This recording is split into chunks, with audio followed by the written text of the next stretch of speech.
আল্লাহর হাবিবের রওজা শরীফ দেখে আমি সহ্য করতে পারি না রে আবু বকর, বিদায় দাও, আমি চলে যাব। চলে গেলেন নবীর পাগল। সিরিয়ান দামেস্কে যাওয়ার পরে কিছুদিন পরে নবীজি স্বপ্ন দেখায়, কিরে বেলাল, এটা কেমন জুলুম, কতদিন হলো তোমার কণ্ঠের আযান শুনি। বেলাল রে, তোর কি মন চায় না আমি নবীর জিয়ারতে আসি? বেলাল আয় আয়, আমি নবীর জিয়ারতে আই রে বেলাল আয়, কতদিন হলো তোমার কণ্ঠের আযান শুনি। স্বপ্ন যখন নবীজি দেখাইছে, এ মুসলমান, হযরতে বেলাল সুদূর সিরিয়ার দামেস্ক থেকে পাগলের মতো দৌড়াইলেন, পাগলের মতো ছুটে আসলেন। যখন মদিনাতে আসলেন তখন তাহাজ্জুদের সময় চলতেছিল। তাহাজ্জুদের সময় চলার সময় হযরত বেলাল রাদিয়াল্লাহু আনহু কাঠের জালি দিয়ে তখন রওজা শরীফ ঘিরে রাখা ছিল।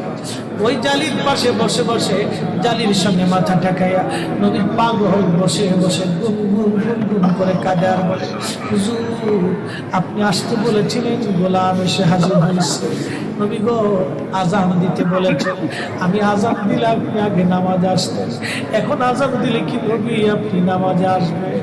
হুজুর, এখন আযান দিলে কি আপনি নবী নামাজে আসবেন?